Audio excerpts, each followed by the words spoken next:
Hello, pup parents, and welcome to today's episode of the Perfect Pup Podcast. My name is Devin.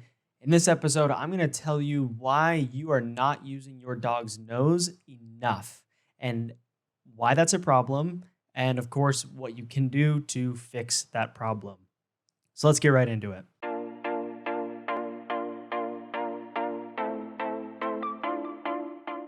I'm going to go out on a limb and say you are not using your dog's nose enough to your advantage. Here's what I mean by that. The exact number ranges, but it's pretty safe to say that our dog's sense of smell is about anywhere from the low range is 1,000, and some cases say 100,000 times stronger than our noses. What that means is it's their strongest scent, right? Like we understand that they see colors differently than us. They perceive depth differently than us. I think dogs, they can hear really well, but above all, their sense of smell is their number one sense. And that's why you see dogs that are drug sniffing dogs or bomb sniffing dogs, or, recently there's even dogs that can sniff out COVID. Like there are so many use cases for how dogs that are working dogs are using their nose. There's search and rescue dogs, all kinds of different things. And so I need you to ask yourself or to kind of think, are you using your dog's nose enough? I want to paint you a really quick picture. So I live in New York City and I go walking in Central Park every single day. And I see a lot of different dogs with a lot of different dog parents, different parenting styles, different, techniques that they're using to try and get their dogs to not pull or to not bark or, whatever it might be.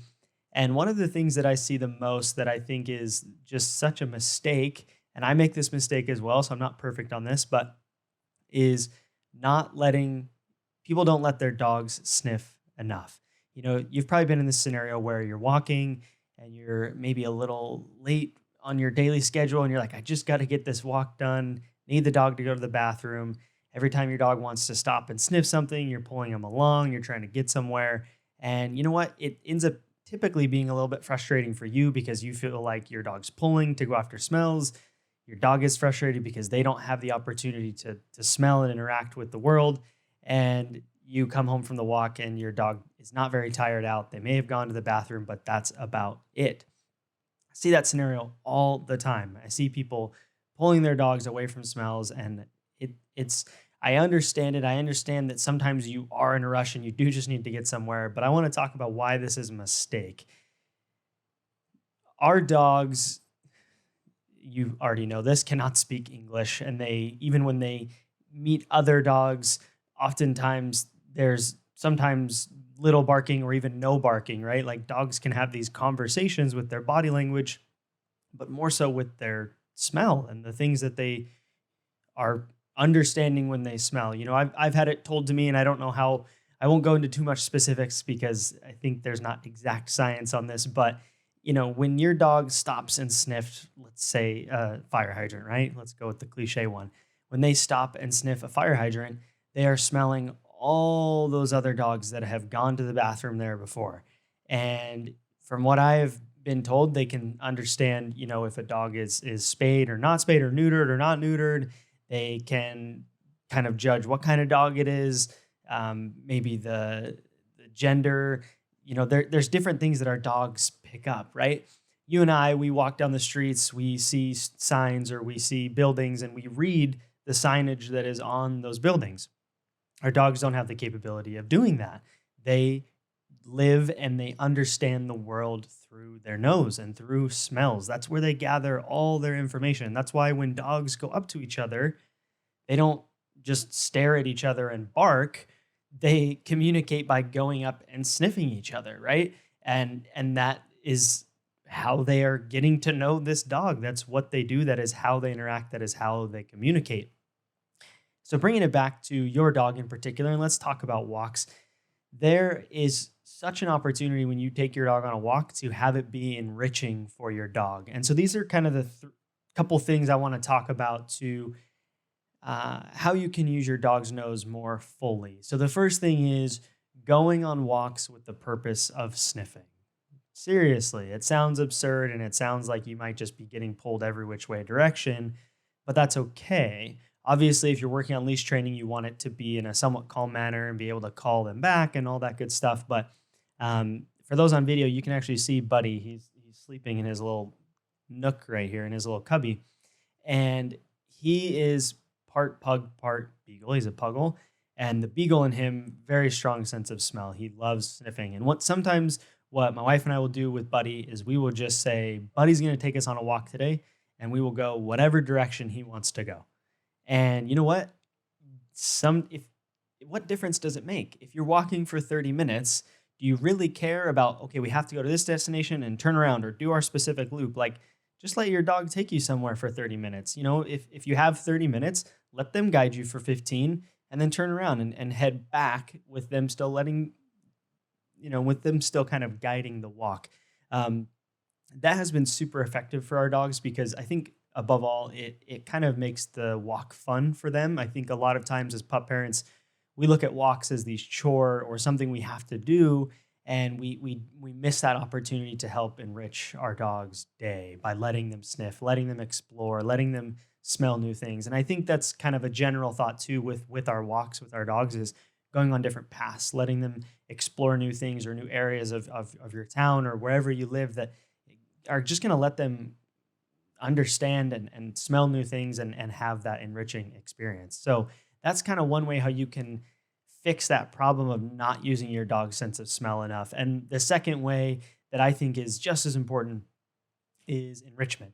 So you could go and look up a lot of different ideas about enrichment activities or canine enrichment or dog enrichment or dog puzzle toys or dog this or there's so many different things and ideas out there about enrichment. A lot of them are really, really good. But I think the most important thing to remember, the the the part that is enriching in most cases with those toys is often the smelling and having to search it out and having to find something. So one that's really popular is called foraging boxes, right? People will take boxes that they get packages in or, cereal boxes, and they'll take, for example, a cereal box and toss 10 treats in there and then put that in another box and toss 10 treats in there and kind of make these like puzzles of boxes and then just release their dog to go find the smells and move the boxes around and pick boxes up and flip them over and use their nose to find the treats. And that is enrichment. That is canine enrichment, whatever you want to call it. And it's so effective because, again, when you think about your dog's strongest sense and how they are really kind of navigating the world, anytime you get them to use their nose, it's going to take more mental work. Just like with us as humans, if you go somewhere to a new city, you're trying to find your way around, you're meeting new people, it can be really overwhelming. Sometimes you get home, if you're on vacation, you get back to your hotel after a day out in the city and you're just like overwhelmed. You've been walking a lot, but you're also just mentally exhausted because you're trying to navigate new streets. You're trying to, you're seeing all these different people and it's just like a lot happening for you. And that is the same for our dogs. When they're using their nose, they are taking the world in around them. It's making them use their brain to kind of analyze what they're smelling and just getting out and finding new things in their world. So that's with walks, of course, but even inside the home, you can make moments of enrichment with treats. I gave you one example of foraging boxes. Another one that we like to play with our dogs. We even do this with we'll do this with like a ball because one of our dogs is very ball driven. But then we'll also do it with treats. We'll put the dogs in one room and we'll go in another room and hide treats in different kind of crannies or different nooks and maybe put some under the blanket or, hide some in a pile of dirty clothes or something, whatever it might be. And then you just release your dog to let them find it. This has been beyond beneficial for our home. I can tell you with like the fullest extent of my backing of this. I live in New York City in a decently, a New York sized apartment with 3 dogs, 2 of which are Labradors and the other one is a puggle. He's, still 35 pounds. So big dogs, and days that it's raining or days that the weather's too hot, whatever it might be, we do a lot of enrichment and it's so, so important. And I don't think you are doing enough enrichment. And I only say that because I want you to have a better experience with your dog. So that should be the takeaway. Number one, when you're out on walks, if you have the time or setting aside specific times to do these types of walks, let your dog sniff. Let them guide you. Let them go explore different parts that they've never been into before. It's so enriching for them. And then number two is like enrichment inside your home. Things like foraging boxes, snuffle mats, hide and seek with treats or a ball or whatever it might be to just get them using their nose. Our dogs were bred, many of them for thousands and thousands of years, specifically for their ability to smell and their scent capabilities. And we need to use that to our advantage because it's going to make your life easier and it's going to make your dog happier. So I hope you enjoyed this episode. I hope you found this useful. I hope that you take this time to think. I was going to call this episode like Think Like a Dog or something like that, but it sounded a little too cheesy. So, but really think like a dog would, like them sniffing around, smelling things. It's so enriching for them. It is a new experience. It's how they absorb the information that's going on around them in the world. So keep that in mind. For those of you who have left reviews on the podcast, I seriously appreciate it. If you haven't, please take a couple minutes to do that, especially on Apple Podcasts. I read them all, and it helps this podcast get found by other pup parents who are needing help just like you. So thank you again for listening, and we will catch you on the next episode.